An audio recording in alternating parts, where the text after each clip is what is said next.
Hi guys, just an old guy learning Spanish here. Hola chicos, solo un viejito aprendiendo español aquí.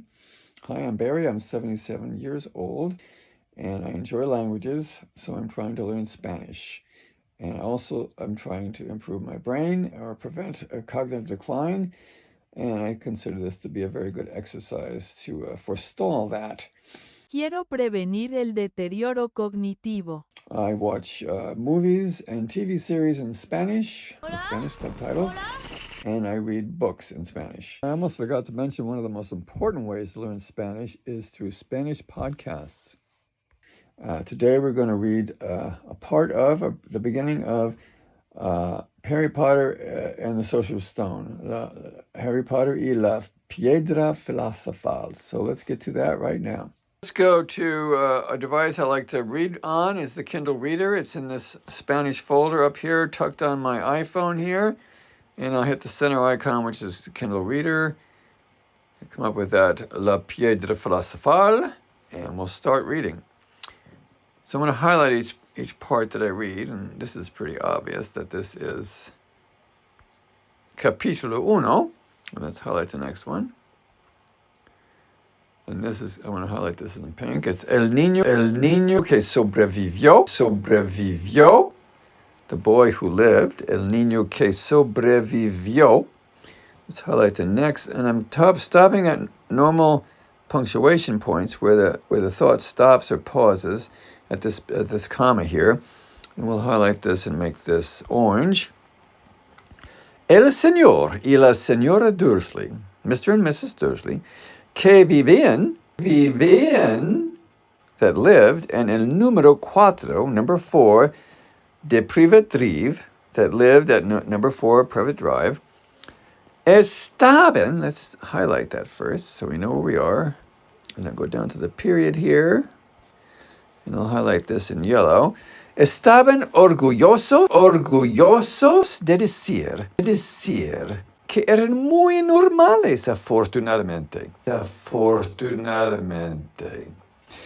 Estaban orgullosos, they were proud, the plural adjective proud. Orgulloso is the singular. Orgullosos, it means both of them were proud. De decir, to say, de decir, que eran muy normales, that they were very normal. Afortunadamente, fortunately.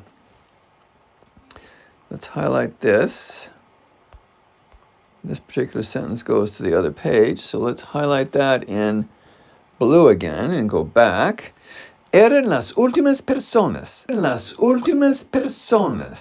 que se esperaría encontrar. I read the whole sentence first. Eran las últimas personas que se esperaría encontrar relacionadas con algo extraño o misterioso. Porque no estaban para tales tonterías. Eran las últimas personas, they were the last persons, que se esperaría, esperarse means to expect, that you would expect, that one would expect, it's a conditional.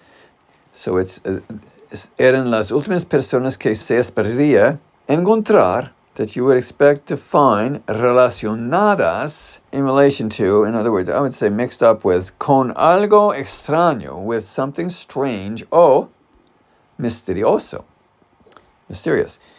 Porque no estaban para tales tonterías? Because they weren't into this stuff. They weren't into such idiocy. Porque no estaban para tales tonterías? Porque no estaban, they weren't for, no estaban para, they weren't for, tales tonterías. Let's highlight the next sentence, or phrase. We'll go down to this period here.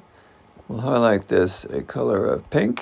El señor Dursley era el director de una empresa llamada Grunings, que fabricaba taladros. El señor, Mr. Dursley, era el director, was the director, de una empresa, of a firm, a business, llamada, called Grunings, or named Grunings. que fabricaba taladros, that made or fabricated drills. Let's go on to the next sentence. We'll go to this comma here and highlight this in orange. Era un hombre corpulento y rollizo. Well, it's pretty clear. He was a corpulent man, and rollizo, I think, means plump. But with this reader, I should show you how this works. You can highlight this, just the phrase we want to know. Let's highlight that. Okay, and then we can look it up here. Now, this might not happen on other phones, but it works on mine, so let's try that. And it says corpulent and plump, so we were right. That's something you can do with this reader here. You can look words up on the fly, which is very, very, very good. And we'll highlight the next section. Casi sin cuello. Mr. Dursley. Casi sin cuello means almost without a neck. Casi sin cuello, without neck. Casi sin cuello, almost without neck. Chicos, I had to break in here and correct the pronunciation of cuello. I pronounced it cuello. It's cuello, like with a Y. I was reviewing the video before publication. I had to jump here and correct that. So back to our video. Aunque con, although with, un bigote mustache inmenso, large mustache. Okay, next. La señora Dursley era delgada. Mrs. Dursley era delgada, thin. She was also, let's highlight the next sentence, the next part of it anyway, a little bit, you will, down to this comma. La señora Dursley era also rubia. Delgada y rubia. Actually, she was La señora Dursley era delgada, rubia, red-headed, y tenía un cuello, and she had a neck, casi el doble de largo de lo habitual. Almost twice the length of a habitual neck, a normal neck. So almost twice the length of a normal neck. And then we'll highlight the next part here, which, well, let's go beyond that comma, down to the end of the period here in vecinos. Loque, well, let's highlight it first, sorry. Let me see, the last one was orange, let's go to yellow. Loque, which, having a large neck, un cuello casi el doble de largo, loque le resultaba, which resulted in, or resulted in, lo que le resultaba, which turned out to be muy útil, very useful, muy útil, ya que, since, pasaba, or passed or spent, ya que, since she spent la mayor parte del tiempo, the most of her time, the major part of her time, la mayor parte del tiempo, estirándolo, stretching it, por encima de las vallas,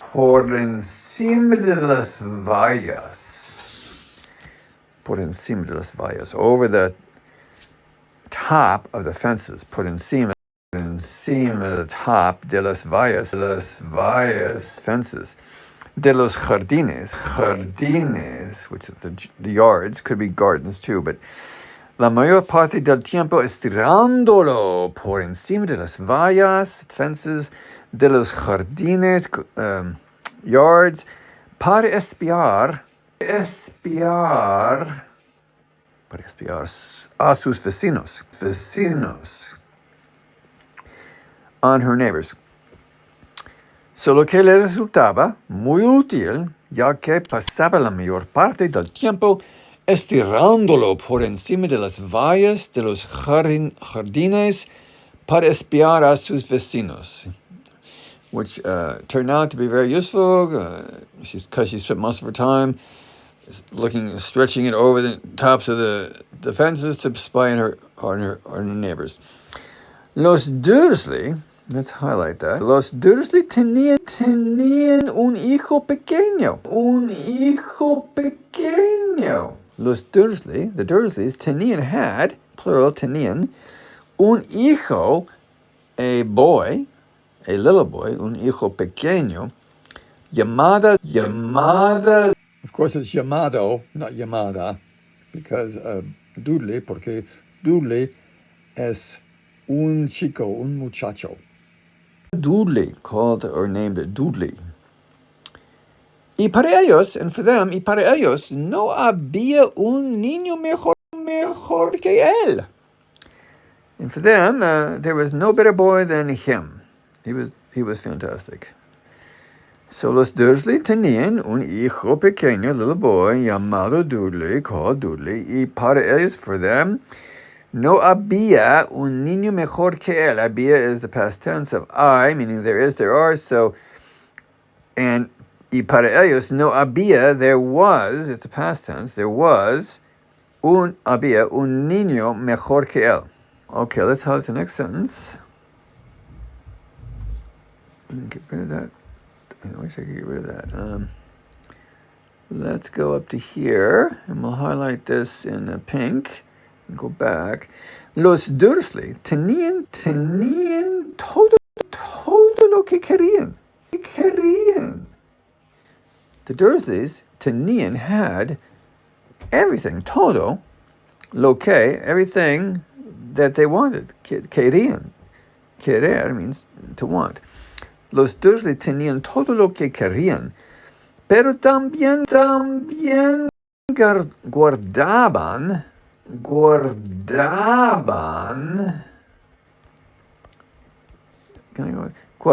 un secreto.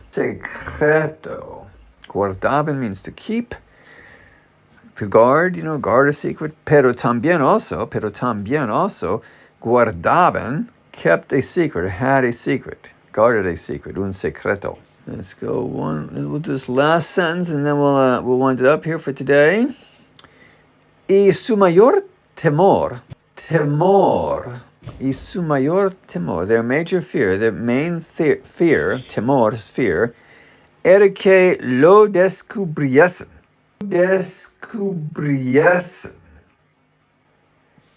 Lo que era que lo descubriesen. And their main fear was that it would be discovered. People would find it. And fear, by the way, let's make a note of this. Fear triggers any emotional thing before the verb, which is descubrir, triggers a subjunctive. So su mayor temor era que lo descubriesen, that it would be discovered, the secret. No habrían soportado que se supiera lo de los Potter. No habrían soportado que se supiera lo de los Potter. So that's a difficult one. No habrían soportado que se supiera lo de los Potter. So let's do it. Let's introduce you to another thing here. And I'm going to copy that. Then I'm going to go over to ChatGPT. This is an app you can download. And I pay for it, but you can get a free version that has a limited number of times you can consult it. I'm going to say, can you put the following into natural sounding Spanish? And I'll paste that in there. Mark, I'll paste that there. And we'll see what he says. Or it says. You can read this. So we have the actual translation here.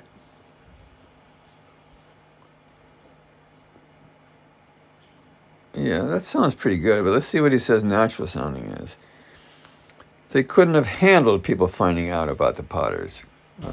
Anyway, that's a tool you can use, and that's what I use when I have something I can't really directly translate or even grok the meaning of, if you know what grok means. Totally understand the meaning of it. So I just use that as a assistant. Very useful. So, let's go back. Y su mayor temor era que lo descubriesen. And their main fear was that the secret would be discovered. Lo is the secret. No habrían soportado que se supiera lo de los Potter. They couldn't have handled it if people found out about the Potters. Okay, chicos, there you have it. Let's wind it up with a quick recap, and I'll see you next time. Thank you. Capítulo 1. El niño que sobrevivió. El señor y la señora Dursley, que vivían en el número 4 de Privet Drive, estaban orgullosos de decir que eran muy normales, afortunadamente. Eran las últimas personas que se esperaría encontrar relacionadas con algo extraño o misterioso, porque no estaban para tales tonterías. El señor Dursley era el director de una empresa llamada Grannings, que fabricaba taladros. Era un hombre corpulento y rollizo, casi sin cuello, aunque con un bigote inmenso. La señora Dursley era delgada, rubia, y tenía un cuello casi el doble de largo de lo habitual, lo que le resultaba muy útil, ya que pasaba la mayor parte del tiempo estirándolo por encima de las vallas de los jardines para espiar a sus vecinos. Los Dursley tenían un hijo pequeño llamado Dudley, y para ellos no había un niño mejor que él. Los Dursley tenían todo lo que querían, pero también guardaban un secreto, y su mayor temor era que lo descubriesen. No habrían soportado que se supiera lo de los Potter.